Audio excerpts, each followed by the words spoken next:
It is Thursday, February 3rd, 2022, and you're listening or watching another brand new episode of the Boiler Breakdown podcast. Hopefully, all of our Midwest viewers and listeners staying safe and warm out there from these blizzard-like conditions that have swept through the Midwest, still hitting northern Indiana as we speak.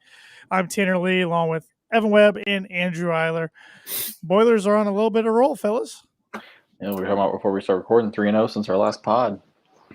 3-0, 7 of the last 8. Purdue's 19-3, so there's not a whole lot of losses in there. So that's a good point. But you look on the Twitter world last night when Minnesota makes a little run, you think the world's coming to an end for Purdue, or the Iowa game, or the Ohio State game. The Ohio State game specifically. Yeah, and we'll get into that. But that's college basketball in a nutshell. I mean, look at the landscape. Everybody makes runs. The whole Big Ten. Yeah, it's true. College basketball, yeah. Mm-hmm. I mean, just how it is. But what did Clark Kellogg used to say on the NBA 2K games? It's a game of runs.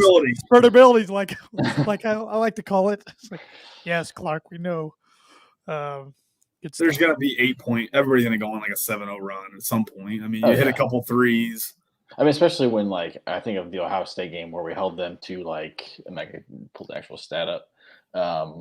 It was, let's see here. First half, they were 1 for 12 they were to start the game. 2 of 13 from 3 in the first half, and they're not going to do that again in the second half. Most likely, they're going to hit a few more. Liddell with 6 points in the first half or something. And yeah, you knew they were going to start hitting the shots they were missing earlier in the game, and they're too talented. Ohio State's weird. They're definitely a good team, but they're not a great team. I mean, I know we talked about this a little before we started recording, but I guess we can get right into it. We're kind of in the midway point of the Big Ten.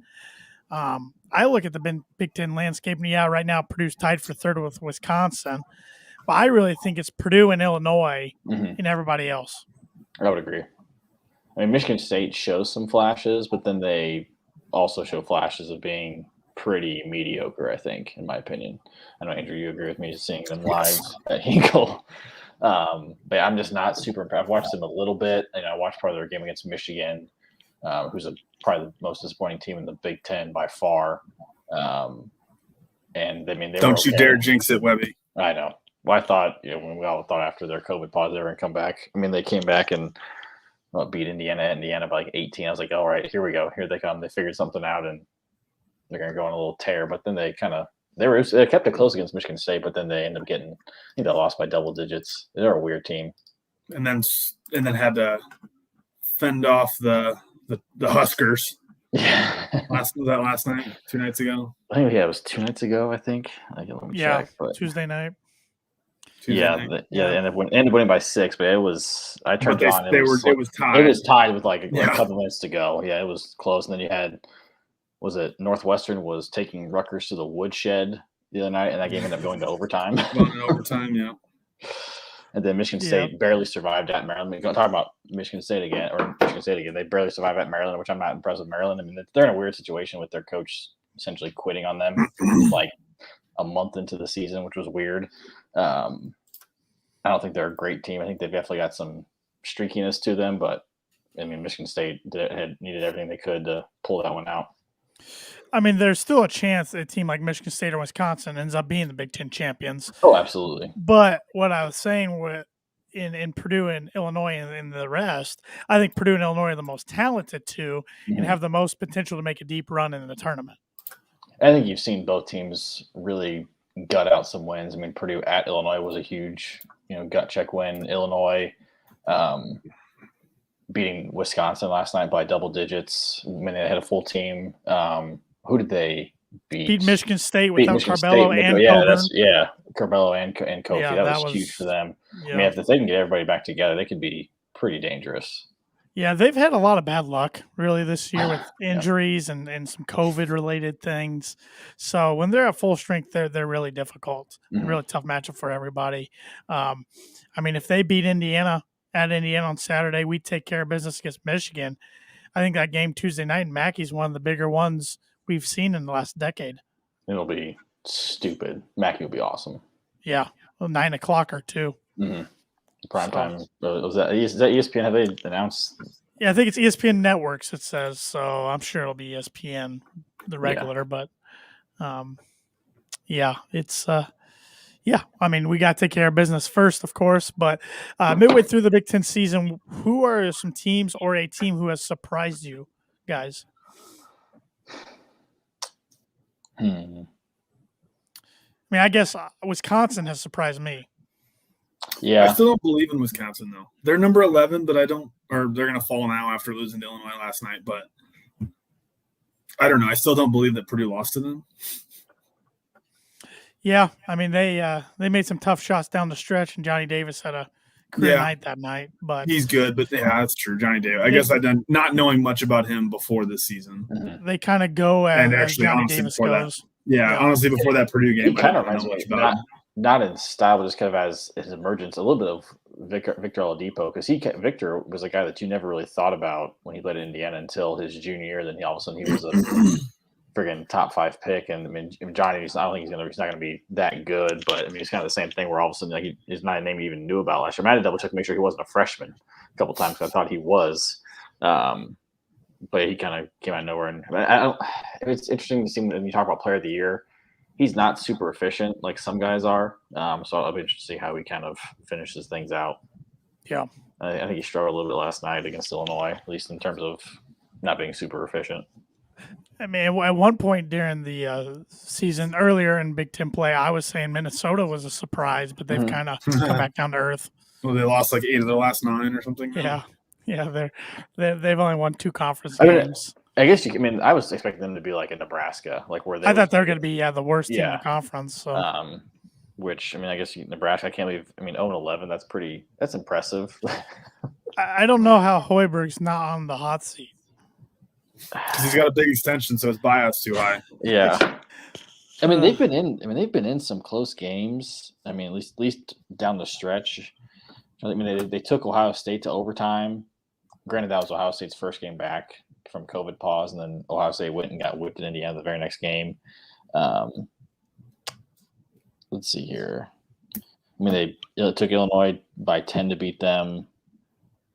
Indiana only beat them by 7 at home. Rutgers beat them only by 2 at home. So they definitely had some close games, but they just can't. Just kind of like Northwestern, they just can't hold on at the end. Mm-hmm. Which Northwestern is another team that is just. I mean, I don't know what you do there with Collins. I mean, I think it's time to try something different, but I get it. He's the only coach in school history that's got them to the tournament. Who could they get? And I don't know who they could get, but I mean, when they played at Purdue, they showed clips from the last time they won at Purdue, and I forgot Collins was. I haven't realized he'd been there that long because he had dark hair and everything. I mean, both him and Painter were looking pretty young. It's closing in on a decade. I mean, he's not quite there, but he's getting close. It was Carmody before him? Carmody was there for forever. So yeah, I don't know. I just don't think they expect much. Yeah. But on the flip side, I think of a disappointing team is definitely Michigan. Michigan, 100%. I mean, they came into the year preseason number 4. I mean, it was kind of like when you talk about the Big Ten, it was Michigan, Purdue, and then probably on the fringe was like Ohio State and Illinois. You know, obviously Illinois had a lot of question marks coming in before Kofi decided to re-sign his contract with Underwood. But can we keep this narrative that Underwood's a cheater going forever? I like upsetting Josh. Is it strange that every place he leaves, all of a sudden gets in trouble as soon as he leaves for recruiting allegations or whatever, recruiting violations? It's just strange that keeps happening. But yeah, Michigan 100%. I mean, they've got so much talent. I mean, Houston's a stud. You got Hunter Dickinson, who's a stud, but they just can't seem to put it together. I mean, you've seen some glimpses. And like I said, they went down and whooped Indiana by 18, which they looked really good that game. They shot the ball really well. Dickinson did whatever he wanted. But then they kind of followed up with a dud against Michigan State, which, I mean, we've already kind of talked about, not a huge believer in Michigan State either, but yeah, they're definitely, I think, hands down the most disappointing team. In some regards, you could say Maryland also. I know Turgeon kind of quit on them, but they were ranked in the top 25 to start the season. Were they really? Mm-hmm. Yeah. I mean, I haven't watched much, but I watched the game against Indiana because my girlfriend was watching it, and that was a team that just like they did not want to be there that night. I mean, Indiana kind of they pressed them a little bit, kind of punked them for a few minutes, and that was enough for them to just be like, all right, let's just run this clock out because it was ugly. And the Boilers will see them next Sunday, Super Bowl Sunday, February 13th at 1:00 on CBS. At Mackey. Which I'm sure CBS is probably regretting that decision now. We don't play there, do we? No, I don't believe so. Okay. Yeah. Thank God, because that's a tough place to play. It is. So, but yeah, other than that, I don't think there's really any disappointing teams in the Big Ten. No. I mean, I expected Nebraska to be bad. I didn't expect them to not bad. win a game at this point, but a conference game at this point, but is what it is. I guess Rutgers might be a bit of a. I mean, yeah. They're 6-5. Yeah, they're 8th, I think, right now in the Big Ten. But they, like we talked about before we started recording, they've got a really tough stretch at the end of the year. They don't really have. I mean, not saying there's any easy game in the Big Ten, but they don't have many of those. Like I could see. I think they've got maybe like 2 games on their remaining schedule. That's like I could definitely see them. They'd probably be favored in that one, and that might be a stretch. I mean, they lost Jacob Young and Miles Johnson, but did those two really mean that much? I think Miles Johnson probably more so. I mean, he's doing good things at UCLA. We just gave them another big body down low that they could use. What about Penn State? I thought they weren't going to have like a team after their entire team was in the portal. Yeah. Yeah. I mean, we've been texting. Mike is going to. I think they'll be. I don't think he'll ever be. They're not going to win the Big Ten. No, I think I could see them maybe sneaking into the 4th spot, get a double bye on the Big Ten tournament type of thing. But I mean, if you can do that at Penn State, then you're at football school, which is then Mike can go back and be Butler's coach. He can take the step up from Penn State to Butler. I mean, you're probably not wrong. I mean, given the fact, I just don't understand how. I think Penn State has the biggest. I think Penn State's the biggest. I mean, obviously, in terms of resources, obviously Penn State's going to have way more. But in terms of support, I mean, I don't know how you can fill a football stadium of 100,000 people, but you can't fill a basketball stadium with more than like 3,000. It's ridiculous. It's just one of those schools that's such a football school, they don't care. But I mean, like Ohio State, I know the Ohio State basketball tradition is a little different than Penn State, but even then, Ohio State does not have a great. I mean, they don't have great fan support. I mean, I know Tanner, you've been to that arena, and you say it's like an NBA arena from what I hear, and it's just like a lot of sound just kind of gets lost, and I know they don't fill it all. I think a lot of times they'll even rope off the top section if not if people are there. When I went, it was the 2010-11 season. They were number 1 in the country. We were ranked, I believe, 10th. We got our doors blown off. It was over halftime. Diebler and Buford are still making threes to this day. But it didn't get full until like 6 to 8 minutes into the game. Wow. But a very nice arena, but definitely the feel of a Gainbridge field house more so than a college environment. Is the shot better than KFC Yum Center? I really like KFC Yum Center. That was a pretty cool arena. I think I like the KFC Yum Center better. Okay. Yeah, even though I never want to go back. No, thank you. Heartbreak city there. But like we mentioned at the beginning of the podcast, Boilers 3-0 since the last time we recorded an episode. They went up to Carver Hawkeye in Iowa City, took care of business. Kind of reminiscent of the first matchup. Purdue got up big. Iowa stormed back, but this time Purdue handled the press a lot better than they did in their first meeting. They did. I think they scored a lot off it. I felt like they scored fairly easily off of it. And that seems like so long ago, even though it was only like a week and a half ago. Shot 59% from 3. We love shooting at Carver Hawkeye. Oh, we do. Free throws weren't very good. No, 10 of 22. It was pretty bad. That was the game. Jaden went 2 for 7. He was coming off the bench, didn't play against Northwestern. Yep. But other than that, he played well that night. And it's fun to sweep Fran. I mean, leading scorer of that game was Isaiah Thompson. I mean, he was 4-6 from 3, 6 of 8 from the field, 29 minutes, 2 of 2 from the free throw line. 2 assists, 2 turnovers, a rebound, and a block. He had a block. What? I mean, you had Sasha with 14. Sasha was 4 of 9 from 3, 5 of 10 from the field. Jaden had 15, 5 of 7 from the field, 3 of 4 from 3. Travion was 6 of 11 from the field, had 12 points. Those are our 4 double figure scores. Also, Trayvon also had 5 assists, led the team in assists that game. Yeah, 2 steals as well. I forgot Trayvon had a really good game. Yep. Yeah, which he needed after a few kind of poor efforts against Indiana and Northwestern. Then we returned to Mackey for our first CBS game of the year. We hosted the 16th ranked Ohio State Buckeyes. You were there, Tim? I was there. It was my girlfriend's first Purdue basketball game and first in Mackey. She really enjoyed welcome it. Back anytime. Yes. I had a reminder at the end of the game. These buzzer beaters don't happen very often. So. Yeah. But Purdue gets up big, as much as 20 at one point in the second half. Ohio State got red hot, especially the last 2.5 minutes, where it erased an 11-point deficit. Find ourselves tied with, 28 seconds ago, I think, when we got the ball? Yeah, because we were up 6, and then we got lost on. I think Gillis got lost on a 3 because Liddell hit one in the corner. Then we couldn't get the ball and had to call timeout. Or we got it in, but had to call timeout. I thought we were going to lose the ball, and then we threw a turnover, and Liddell got a 3 again, which I'm surprised I didn't take more time, but I get it. I mean, he was wide open, and took it and made it, and I was like, I was livid. But yeah, it was one of those things where, thankfully we held the last shot. The last thing I was worried about is if we take a shot with like 5 seconds to go and then they get it and they have 3 seconds to, you can get pretty far up the court in 3 seconds. And it looked like a busted play because it was a busted play that Ivy hit the 3 on.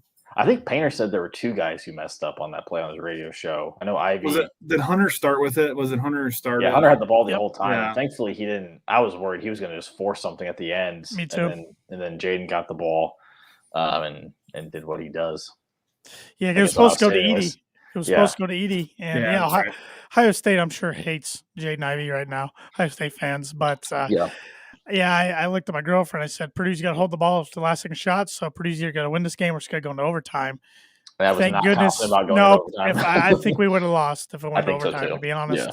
Yeah. How the momentum was going. But first buzzer beater I can remember. And Juwan Johnson hit one in that 2010-11 season, but Penn State still had 2, if not 3 seconds left to get a shot off. We saw one against Ohio State on the other end in 2017, 2018 because yes, Keita makes Diop, which we still had a shot. Isaac Haas missed the jumper that would have that's right. either won the game or took it in overtime. He got like an 8-foot jumper and he left it short. My memory was that was to win it, was like, or we had like 0.2 seconds left or something like that. But that's right. He did have a shot because I remember I had a pretty good angle. I thought it was in for a second.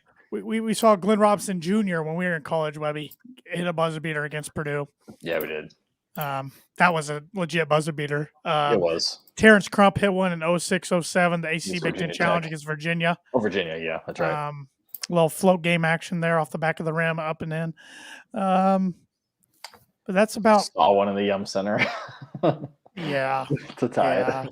Yeah. But technically, Ohio State had 0.6 seconds left on the clock, but they didn't even get a shot off. And that's funny. The Purdue fan in me, right when we hit it, I immediately look up to the clock and see how much time is left. Right. Because I knew Ohio State was out of timeouts. A lot like last year when Jaden hit that. They had more time last year than he had Dwayne Washington bring the ball up. And I can't remember, did we go up by 3 on that play or did we go up by 2? I think we went up by 2. I think the shot would have won it for them. I guess I could just look at the score from last year. I don't recall. Was that in 2021? Yeah. We won by 2. Yeah, so because I remember I remember Painter talking about how when it went in, he was worried that Dwayne Washington was about ready to nail a 50-footer because that's something he could do.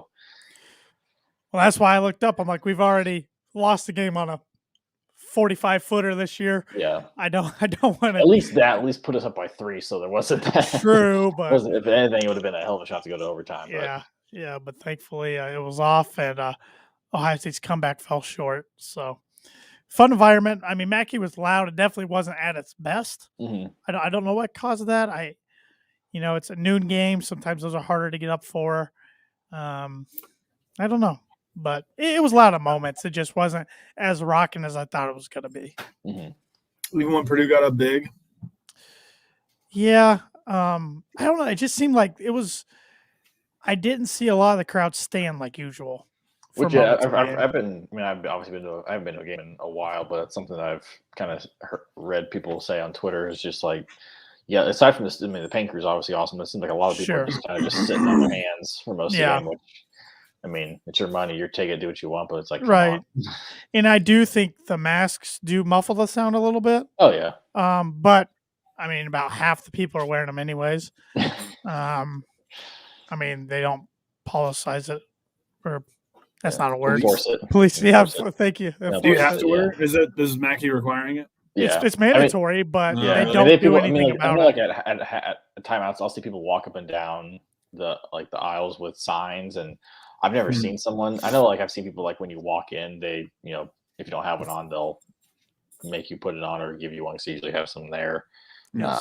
But I mean, a lot of the ushers are volunteers, so. Well, even at halftime, people are walking around without them. I've never seen anybody get stopped. I mean, you start with one, you're gonna have to do thousands. That's the thing. So it's just is what it is at this point. But yeah, and if you're eating something or drinking something, you don't have to wear it. So you can kind of get around it because I was eating and drinking pretty much the whole game the other day. So, so I do think that has a little barrier on the noise a little bit too. But hopefully it's the Rockets environment the rest of the games. I mean, Illinois, Michigan. Michigan. See, I'm already forgetting about the Michigan game coming up. Michigan, Illinois, Maryland, Rutgers, and Indiana. Yeah. 5 left. So, yep. And then the Boilers were on the road last night to a place I don't think any of us like watching games at, the Barn. Nope. Williams Arena. I forgot about that. And I honestly forgot about that until one of you guys texted. I said I want to be number 3. I said I want to be number 3. I think someone tweeted at halftime. It's like, and Purdue was up, like 11 at halftime, 13 or something? Yeah. I think I did see a tweet that was like, all right, let's just have an uneventful second half where Purdue scores more than Minnesota. Yeah. Uneventful. And I was like, oh, yeah, I guess there is some history here.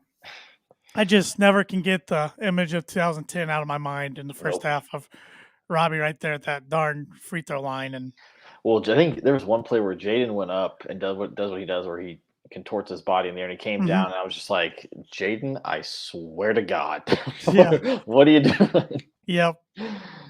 He had a scary one against Ohio State too. He did. Yeah. He when he leaves his feet, he makes me nervous. Yep. I mean, it reminds me a lot of Lou Jack. I swear there was time where Lou Jack, every time he drove for a layup, he was always on the ground. Like it's like he jumped and then just did a Superman when he went. Yeah, Superman. He did it on purpose almost to try to get contact and a foul. Yeah, and it's fault every time. He would just land like on his stomach every time, which I guess if you perfect it, I mean, kind of like a pro wrestler taking a bump. Good for you. I mean, but yeah, good old Lou Jack. But I mean, gym floors are pretty hard, so it can only take so much. Yeah, but I just have kind of a little PTSD every time I watch a game in the Williams Arena. But boy, Purdue was hot. I mean, Minnesota held their own shooting last night, but it was one of those nights where I felt like every shot Purdue was shooting from behind the arc was going to go in. I mean, we shot 50%, so it was. Everybody contributed. Minnesota also shot 50%. I realized Minnesota also shot 50% from 3. We were 12 of 24. They were 11 of 22. Wow. I mean, I knew they were hot. 20 free throws total in the game. I didn't realize that Purdue only shot 8 free throws. I knew we didn't shoot many. I mean, we shot 75%, so hey, I'll take it. Yeah, I was gonna say we made more than usual. Edie, I think Edie made all of his, which is what 2 for 3. Damn, that's right. Trevion was 1 for 2, and Edie was 2 for 3. Yeah, Jaden was 3 for 3. So I mean, the fact that Jaden and Edie, who have been the 2 guys that have been in a slump, went 5 for 6. That's right. I'll take that. I don't understand that though. How all 3 of Minnesota's bigs got 4 fouls. I don't think anybody fouled out. But all 3 of their 5s got 4 fouls. In like there's a rule. I don't think they do this, but when there's a player with his 4th foul, the refs decide it's impossible to foul out the rest of the game. But between those 5 guys, between those 3 guys, they had 12 fouls, and Edie and Trevion only shot 5 free throws. Yeah. Well, it's like the Wisconsin game got their bigs in foul trouble. So just looking at that in the box score, like, oh, Purdue wins this game, but wasn't the case against Wisconsin. But yeah, I don't recall a guy getting 3 fouls as fast in the first half as Minnesota's big man. Well, he left him out there. I know, that was just dumb. He got 2 in like 3 minutes. And he's like, he's still out there. And then he picked up, I think he picked up his third and fourth. It should have been. In like 4.5 minutes. He got his fourth really quick in the second half. Yeah. No, I'm saying they only didn't call him for his fourth. Right. That would have been hilarious. At that point, might as well just leave him out there, and he's gonna get his fifth eventually, anyways. So, well, then the guy they brought it, like the third string big man, he all of a sudden was like, who was that guy? I think it was Trayton Thompson. I thought he had more. He had 5 points. I could have sworn he had like 12 in like 4 minutes that he was out there. He played 12 minutes. Is he the one starting to shoot threes? Yeah, he was 1 of 2 for 3. Yeah, he 50% from 3. Yeah. I was like, are we really about to get beat by a third string center on Minnesota? But Purdue's offense was spectacular last night. Defense had its moments. I thought the defense was honestly fine. I mean, obviously there were some missed assignments, yes. Sure. There always guys getting open that shouldn't. Yeah, but I feel there were some shots that they were hitting, especially Curry. Hit some tough shots. Peyton Willis was 4-7 from 3, which is annoying. Curry's not the one. I was saying Peyton Willis. Sorry, Curry played awful. He had played 17 minutes and scored 3 points. Never mind. But it was Willis who played all 40 minutes. Wow, they had 2 guys play 40 minutes. Willis and Battle. Battle was good too. He was tough. Yeah. He was a tough assignment for, I think it was Sasha on him? Sasha, I think First was on him for a little bit too. He's kind of a bigger. He was a lefty. And teams are definitely exposing Sasha on the defensive end. I mean, that's not really new. No. I mean, he's so good on offense, but they know he's the weakest link on the defense. So yeah, you're gonna take things right at him and get him on screens and whatnot. But I mean, that's what I thought. Ohio State had a great game plan on Sasha. They made it very difficult on him, and he didn't have a good game against the Buckeyes. But boy, he shot well. Shot well last night. Yep. And then obviously the man on my shirt, Eric Hunter. Oh man, he's the title of this episode. Yeah. I mean, 20 points, 4-6 last from 4 3. games he's been good. Yeah. 4-6 from 3, 8-11 from the field, 31 minutes. Started 3 rebounds, had 4 fouls, 2 assists, no turnovers. So it was huge. Yeah, his confidence, you can just tell it's back, and his stroke just looks so much better. Shooting stroke all of a sudden. If he can play like that, Purdue's gonna be tough. Yeah, all we need is just get this back and just have people just think about guarding, because I mean, there's been most of the year they haven't really had to worry about him because he hasn't been shooting well or hadn't shot at all. Right. That's kind of same with Mason. There's a couple times where Mason has the ball and just shoot the ball. Like if he hits it pretty consistently, and if you can just be a threat, that opens up the floor so much more for Edie, for Trey, and then obviously for Ivy, and just let him work. I want to see Ethan Morton shoot more. I mean, that guy, he's got such a solid looking form. Was it 8 for his last 10 from 3? Something like that. I mean, he only shoots, it seems, about 1 a game, but more times than not, he makes it. Hasn't missed in a while. Even saw Brandon Newman get a couple minutes last night. He had 1 minute, yeah. Yeah, that was more than he played against Ohio State. Yeah, he came in, I think, Painter, just to keep him in or just get someone in for not fouling. Yeah. We were kind of fouls trying to pile up a little bit. But I don't think into the first half. Was that when he came in? Because Morton didn't play in the second half, and neither did did he not? Wow. I did not. Yeah, he played 12 minutes in the first half. What? All in the first half. Morton only played. I believe so, because I watched Painter's presser today, and he had to confirm with the media. He's like, I didn't play him in the second half, right? I don't think I did. Wow.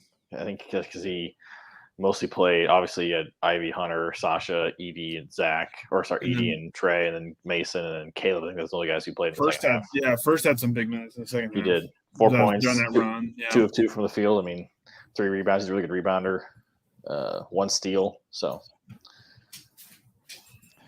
Yeah, Caleb's returning back to his November-December form.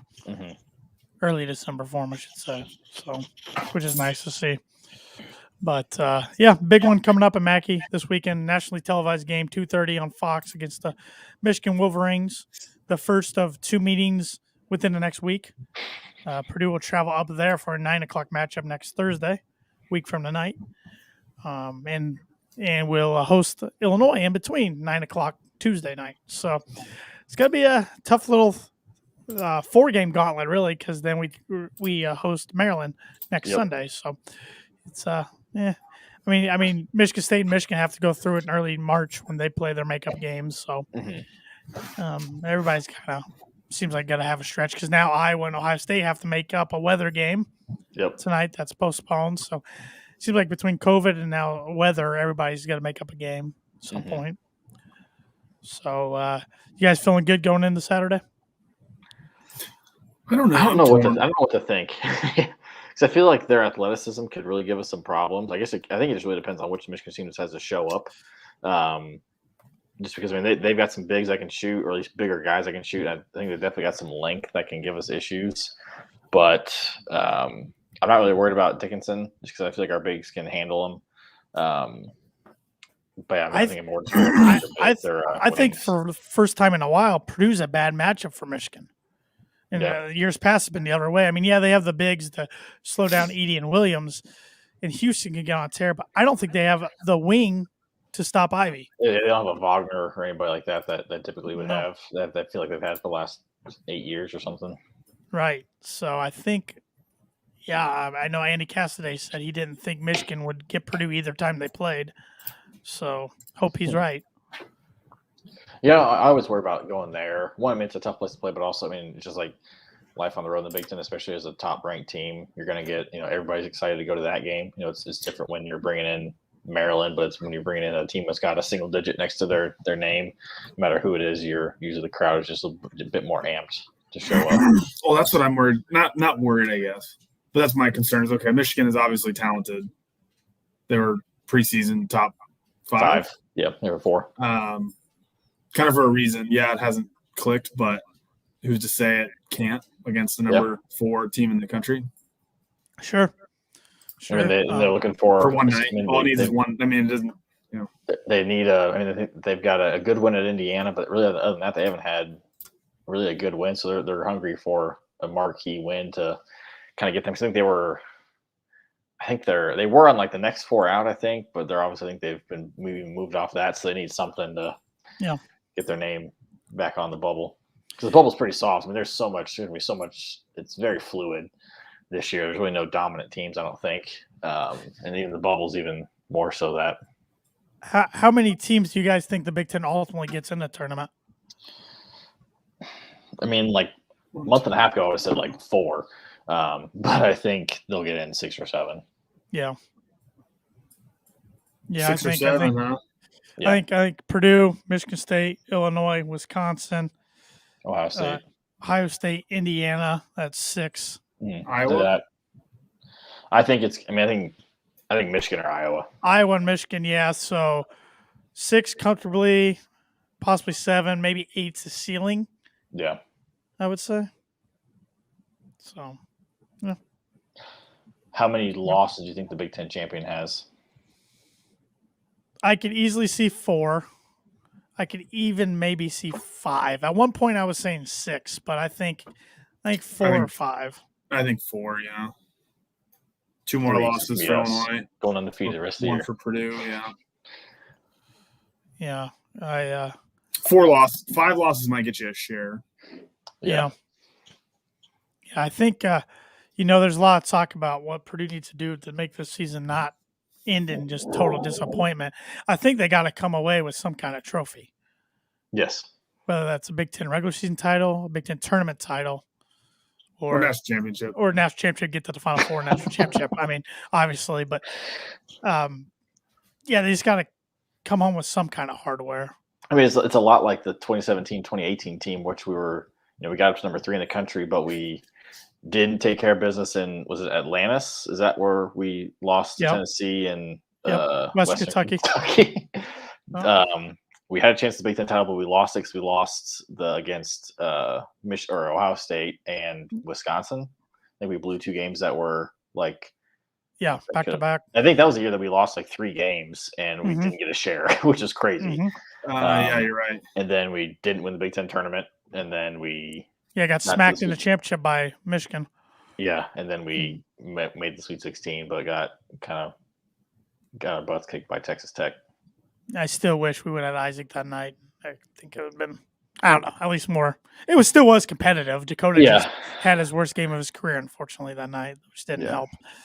But yeah, we'll see. I mean, it's our old buddy John Ross thing's putting it out there. If Purdue doesn't make the Final Four, it's going to be a disappointing season. So when you hear that, that's I get it. But there's so much but that I get, goes yeah, into the NCAA tournament. That's absolutely fluky, and sure. you got to get lucky to get that far. And the good teams are going to have better opportunities, but it's not like there's never for sure. Yeah, if Purdue can get a 1 seed, especially 1 or 2, but 1 seed especially, they'll be kept close to home. So we're talking Indianapolis, Chicago route to get down to New Orleans. So I mean, if that happens, do you guys watch much outside of the Big Ten or Purdue right now? Just Butler. I haven't been. No, I've been bad. I'm trying to think because I try and watch this. I try to look at teams like which team do I not? Which I mean, the tournament you're going to play good teams because every team makes the tournament is good, which is always a funny argument. But it's like I'm trying to okay, which team would scare me if it was like an Elite Eight or like I don't want any part of Kentucky. Nope. They worry me. Arizona is huge. I think they're athletic and fast. They're athletic and fast, and I think they're like the tallest team in the country, an average height. But other than that, I mean, Baylor for a minute scared me just because their defense is so good. When they've struggled, but also they've been without LJ Cryer and I think another guy, so they've had some bumps in the roads. But they worry me. But I mean, they're the defending national championships for a reason. But there's not a ton. Like UCLA was like one of the hot teams. Gonzaga, I would love to play Gonzaga. I think it'd be cool to see because they've got 2 awesome bigs. We've got 2 awesome bigs. That could be a fun. And if we meet Gonzaga, it's probably in the Final Four championship because they're going to be a 1 seed. Yeah. Unless Purdue's the 2 in their bracket. That's true. I was thinking Purdue's a 1 in my head. But I think Kentucky, Baylor, Arizona, the teams. I'm like, I would be okay if we didn't play them until like the national championship game if we got that far. I'm kind of like that with Duke, even though Duke hasn't been overly impressive. I just feel like Coach K's last run, they really might be out to prove something come March. Paolo Banchero is and they got tons of talent. Oh yeah, I mean they've got some big guards too. But I guarantee you, teams are saying the same thing about Purdue. They don't want to see Purdue in the tournament. Like that's what people always like. We always see it from like a single Purdue lens of like, God, I don't want to play this team because they give us so many issues. Like, do you know how many teams probably look at Purdue like, God, we do not want to play them because we cannot handle their size or like their offensive nightmare. I mean, there was a stat that I think we've been like the most consistent offense in the country all year, which is crazy. And do you think that Purdue's offense is getting better because of Mr. Eric Hunter, like you talked about in your shirt? Because it's almost like Purdue's offense is about to peak in February, or not peak, I guess, continue to improve. Hopefully not peak yet. Yeah.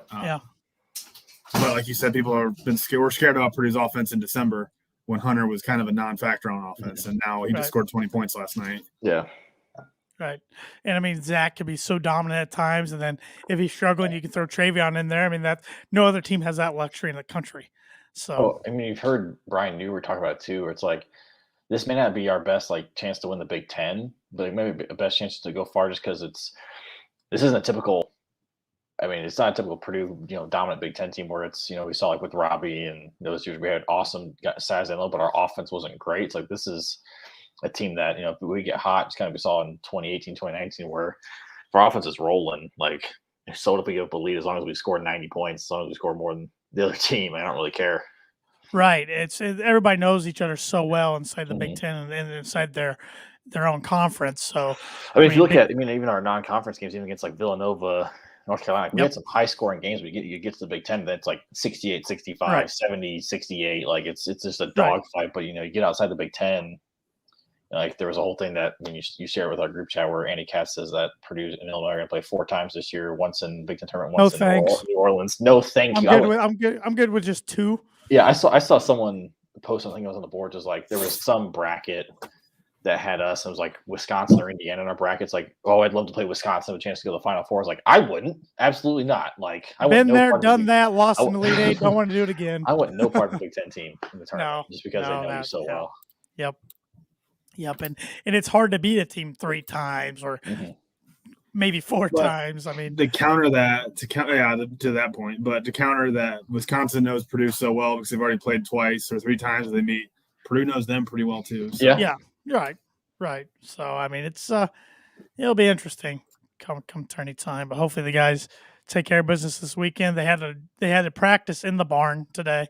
They finally did make their way back to campus, but I don't know if they've got back yet, but they're making their way back. But yeah, they that's interesting. 2 days before next game, and you got to practice again at the venue you just played at. So. Well, they shot well, so hopefully the shots can get falling. Exactly. I had to laugh at some Twitter remarks though, like, "Oh God!" Like they're practicing in the barn. Oh God! But that's something Purdue fans will never get over, and Nope. for good until reason. we exercise the demons. That's until then. Good for good reasons. So let's go ahead and pick some games, and then we'll start wrapping this pod up here. Well, we have no games to predict tonight because Iowa and Ohio State postponed. Ohio State's going to win that one anyways. Yeah, I think so. Iowa starting to pull off frank collapse already. Saturday, number 18, Illinois, 16-5 at Indiana, who's 16-5. This game's a noon game on ESPN. Illinois, huge. Huge? Yeah, I think like 18. Indiana's defense is good. They give people problems. Xavier Johnson's come around to Trent Frazier will shut him down. He will. Yeah. So will DeMonte Williams. Illinois is pretty good defense too. Played too. So I know. They did call Trace Jackson for 4 fouls against us. So that's true. True. That's true. Which actually, he's also like. I don't really ever talk about it. We harp on that place, but it's like that game was probably one of the better officiated games we've probably seen this year, which is crazy. Which we didn't even talk about the Iowa game. Some of those calls. My God! I say I was going ballistic. Like I wanted to throw my TV in the. We didn't have snow. About last night. Yeah. It didn't matter because Purdue was up. Purdue should have won that last night, or could have won last night. I think, Tanner, you texted us. I think it was a foul on Hunter. I saw your text. I was like, okay, what's happening? I saw the foul, and I was like, I didn't see it. Like, I swear you breathed on the guy, or I swear that was like an NBA anticipation call, and it didn't happen. I think Hunter was like a jackass. And then you see Edey get absolutely annihilated in the post, and it's like, okay, I get there's obviously it's I don't know. It was bad. I think it was bad both ways. There were some weak ones against Minnesota, but it was just very inconsistent. It was bad. It was bad. Yeah. I'm taking Illinois in a close one Saturday. I'm just very hopeful that Illinois just shuts them down. I hope this is reverse psychology. I think Indiana wins. I'll knock Illinois down a little bit before they come into Mackey, but it'd put Indiana right in the Big Ten hunt. So yeah, it would. Yeah, I can't handle that. Piss Illinois off too coming into Mackey. That's true. Northwestern at Nebraska. Is this the game? Over under 1,000 people at this game. 2,000. Hold on. Are we including players, including the people on the court, including the 50 people involved on the bench? Honest to God, Nebraska gets good attendance at their basketball games somehow because there's nothing to do in that state. No, on a Saturday afternoon at 1:00. It's noon there, so. No, true. Okay. They probably have more snow than us. Give me Northwestern. Give me the Huskers. At this point, I want to see Nebraska go over. Yeah. Has that ever happened before for Big Ten play? Rutgers had to have been close. I don't like 10 years ago. We won 7 games one year, and I feel like most of those were probably non-conference games, so I'm sure we were pretty close. I know we didn't go over, though. We did. No, but I'm sure we were close. I remember the next year we won 9. We knocked off Wisconsin, who was a decent squad that year. Yeah. Let's see here. I'll save the Boilers for last. 13 Michigan State at Rutgers. Earlier this week on my Monday podcast on the Tan and J Man show, I picked Rutgers. I'm changing my pick to Michigan State. So you're hedging now, huh? You're hedging. Yes. Playing both sides, huh? Absolutely. I think Michigan State wins. I don't think Rutgers all that good, but I think Michigan State's not very good either. I'm going home team heavy this week. Jersey Mike's. Yep. Why did you change the name? It's such a stupid. And I get money. That's money. I was going to say money. But it's just more of a hypothetical why. Penn State at Wisconsin, Wisconsin's coming off loss at Illinois last night. Give me the Badgers. Yeah, give me the Badgers by double digits. And Michigan at Purdue. Give me a score. What do you think the spread's going to be? I think Purdue will be favored by 8. I was going to say 7, so right around there. Yeah, actually, I could see. I could see it also being like 13. I could see it being that. Don't want to touch that. I think Purdue wins 78-70. I was going to say 78-60. Wait, no, I was going to say 78-66. Yeah. Yeah, I'm thinking like 70, 75, like 62. Maryland at Ohio State on Sunday. Ohio State large. Agreed. Mm-hmm. And the football matchups usually for the Floyd of Rosedale, the pig, Minnesota at That's Iowa. what it's called. I forgot that's the name of it. Yeah. Minnesota at Iowa. Give me Iowa. Yeah, Iowa handles their business. It's a crappy game, but the crowd will boo more than any other crowd. Because I was watching the Iowa game the other night. Who'd they play? It was Penn State. Penn State, yeah. Double OT loss. Yes. One of the McCaffrey boys got hurt. Connor. Did they say what it was? I never heard, but I was going to say Connor hit. How many threes did he hit in the first half? Yeah. It was like 4. It was like most he's hit in his career. And it was in the first half. He was 2 for 24 in his career from 3-point range against Purdue. Where would they be playing if their dad wasn't the coach of Iowa? Bethel College. So it was be like Marion University, which his dad was assistant coach at Bethel at one point. Yeah. So, no, I will say the older McCaffrey or the younger McCaffrey's a lot better. He can hold his own. I think he's a Big Ten player.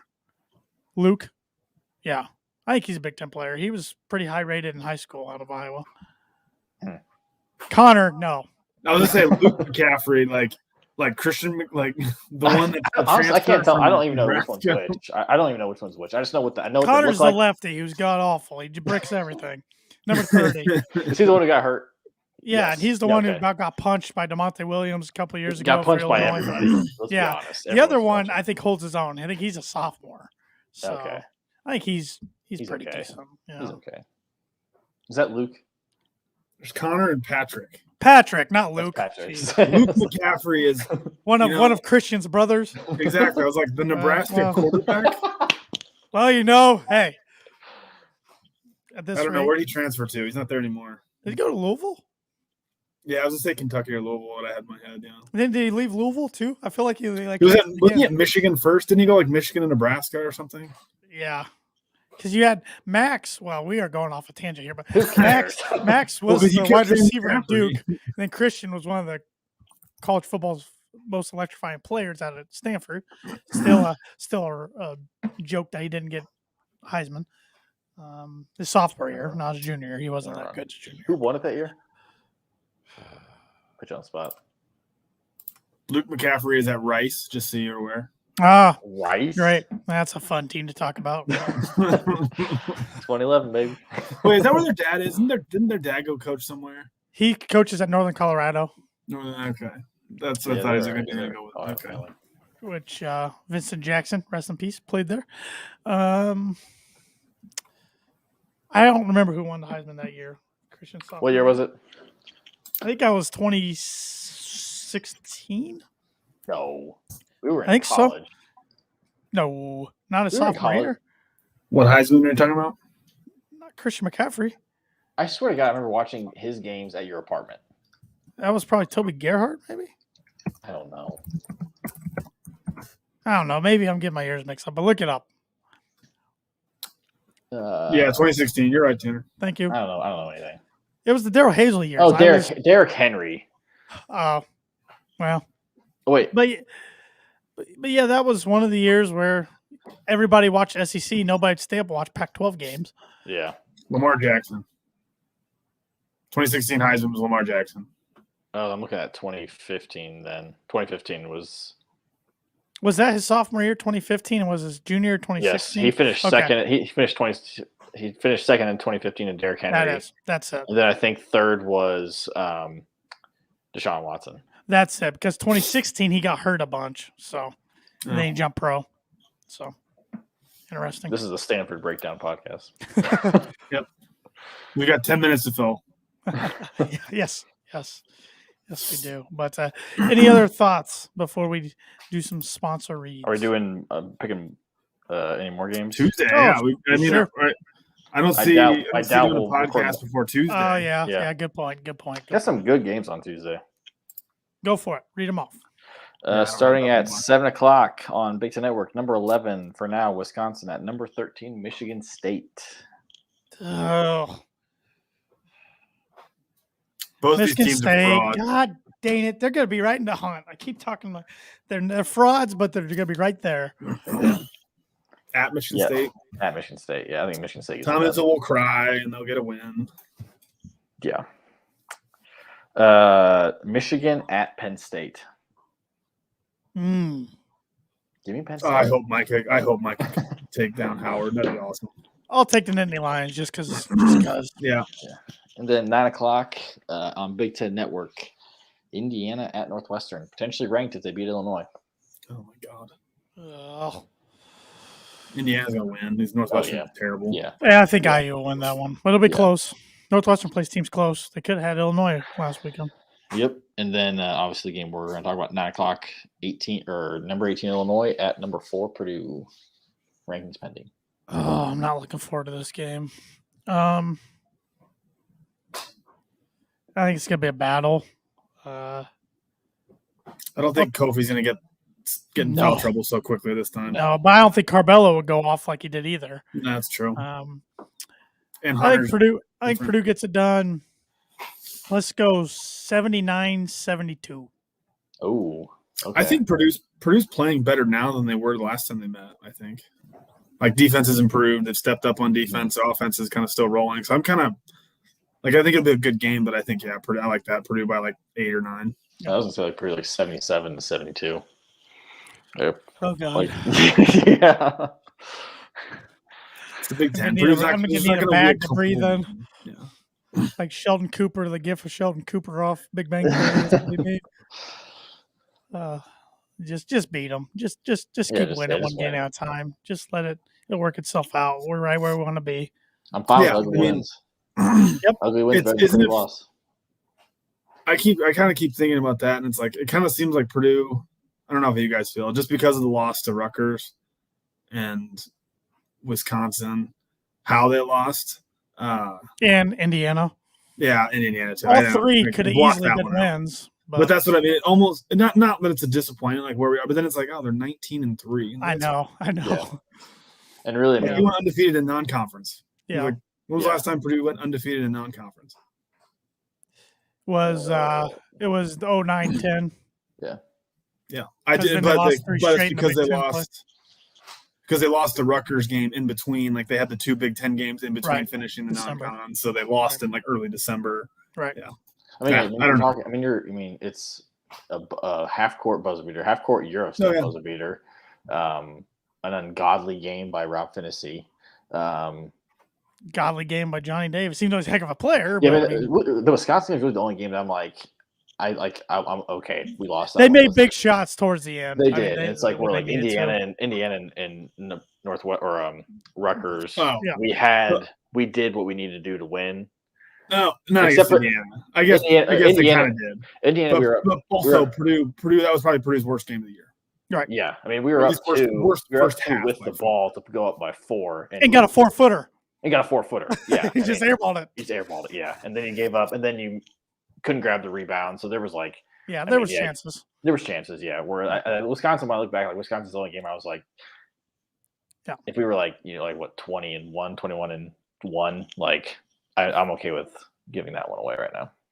Yeah. No, I can't really argue that. That's pretty spot on. So, I mean, happy where we are. I mean, I'm really enjoying watching this team play. We said that all year long. Enjoy the journey. It's starting to hit me that the days are counting down to Ivy leaving because I'm just like, I want to enjoy watching this kid as much as I possibly can. I know. That's why I texted. I was like, can Miles Colvin be somewhat like Caden Ivy just because he's super athletic and long and like fun to watch? Yeah.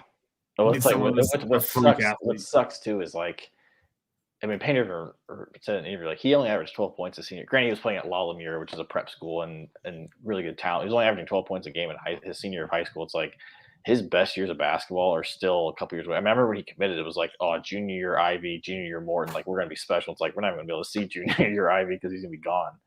He's what like, the NBA wants. Somebody had him as number 1 pick, didn't they? Yeah, CBS Someone Sports did. did about 2 weeks ago. Yeah.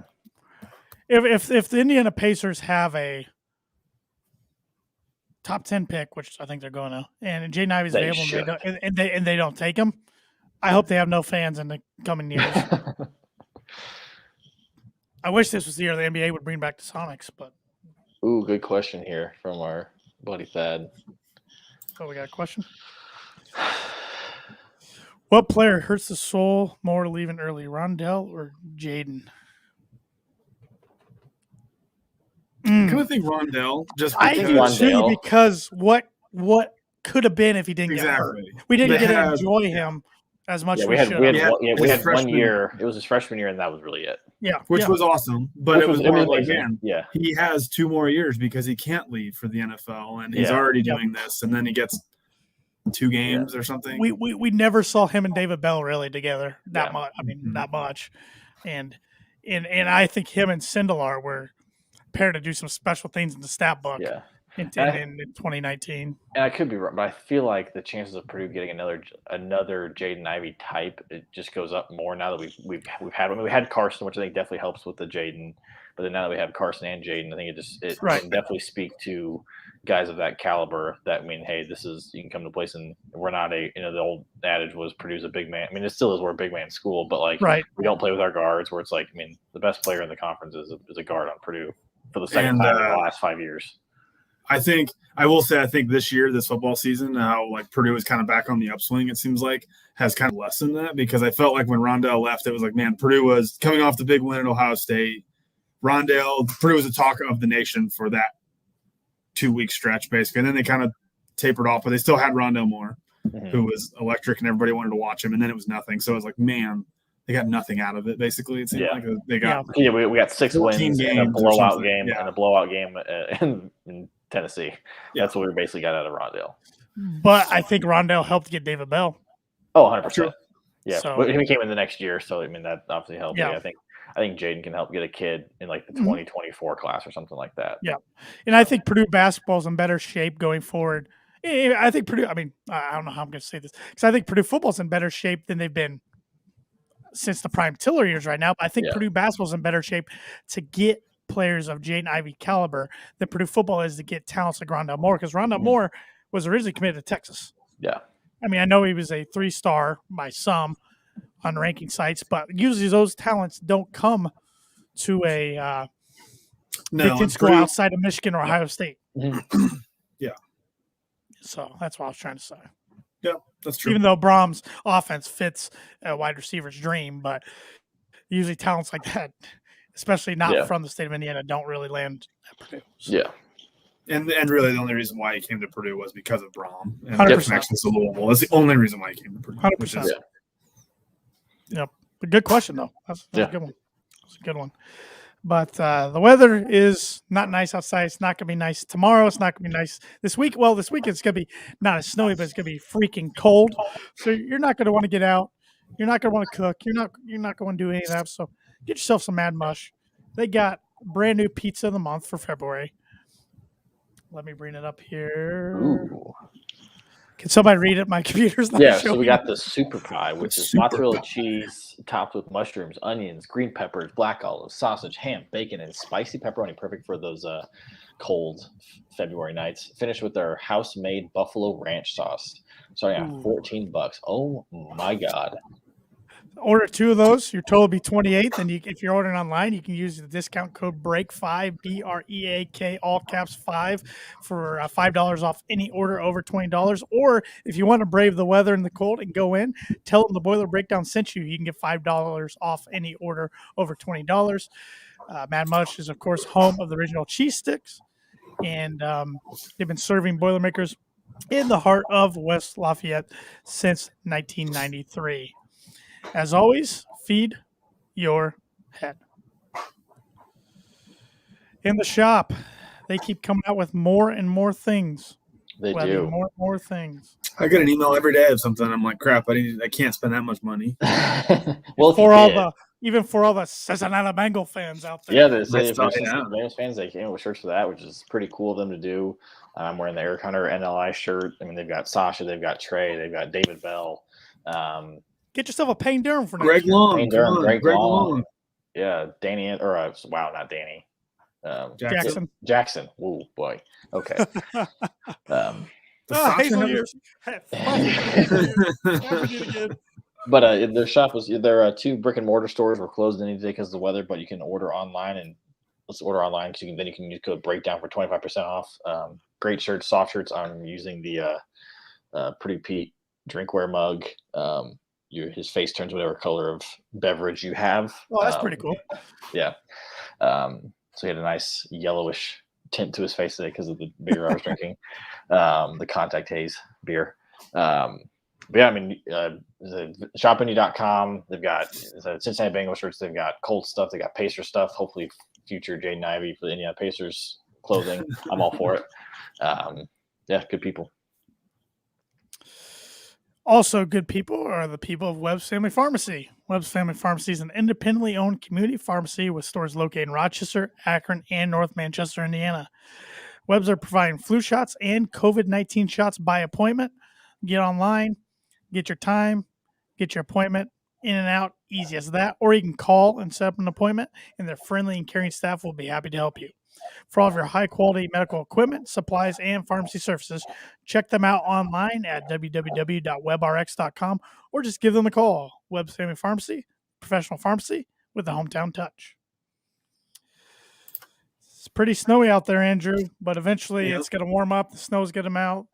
The grass is going to come back out. The flowers are going to come up. What did the groundhog? What did he saw his dang shadow? 6 more weeks of winter. Yeah, my girlfriend calls and wakes me up yesterday. She goes, "You hear about Phil?" I'm thinking Phil Mickelson. I'm like, he's going Phil to Saudi. who? He's going to Saudi Arabia. She's like the groundhog. I'm like, oh no, what happened? 6 more weeks of winter. Oh, okay. Well, it feels like winter right now. Accuracy's like 40% of the time. So stupid groundhog. Yeah. It's like a weatherman. Yeah. I don't know. So one of our last sponsors, Sroufe Landscaping, they've been in business for over 50 years and can, as Tanner mentioned, handle all of your landscaping needs. I bet they would help with snow removal. I'm not positive, but I bet if they weren't, I bet they are now. You can at least give them a call and find out. Absolutely. But like you said, when the grass gets greener, keep them in mind for your maintenance, irrigation, hardscaping, and your lawn application. You can contact them today at 574-223-2769. Sroufe Landscaping, design with you in mind. All right. Unless you guys have any closing remarks, let's boiler up, hammer down, beat the Wolverines and the Fighting Illini. Boiler up.